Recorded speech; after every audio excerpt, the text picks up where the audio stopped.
যে শ্রী মা সারদা দেবী স্বয়ং সমাধিস্থ অবস্থায় নিজ দৈবী স্বরূপে থেকে ঠাকুরের পুজো গ্রহণ করেন, তার আবার নিজের সাধনার প্রয়োজন কি? এ প্রসঙ্গে ঠাকুর উদাহরণ দিয়েছেন যে লাউ কুমড়ার আগে ফল হয়, তারপর ফুল ফোটে। মা সারদার মতন মানবী রূপা দেবী যখন সাধনা করেন, তার মধ্যে স্বার্থ থাকে না। তাদের সাধন ভজন পরার্থে হয় বলেই তাদের সাধনায় এমন প্রবল ব্যাকুলতা দেখা যায়, যা ব্যক্তিকেন্দ্রিক সাধনায় কখনোই লক্ষিত হয় না। কোনো স্নানযোগ উপলক্ষে সারদা মা মেয়েদের নিয়ে গঙ্গা স্নান করতে গিয়েছেন।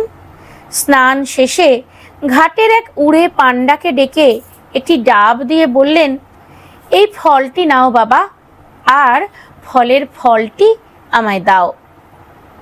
স্বামী শারদানন্দজি বলেছেন যে অবতার রূপ গুরু যেন সূর্য সম, আর সাধারণ গুরু হলেন চন্দ্রতুল্য, কারণ চাঁদের কিরণ তার নিজস্ব নয়, সূর্য থেকে প্রাপ্ত। ঠাকুর সারদা মাকে দিয়ে ব্যক্তি মানুষ ও সমষ্টি মানবের কল্যাণ সাধন করিয়েছিলেন।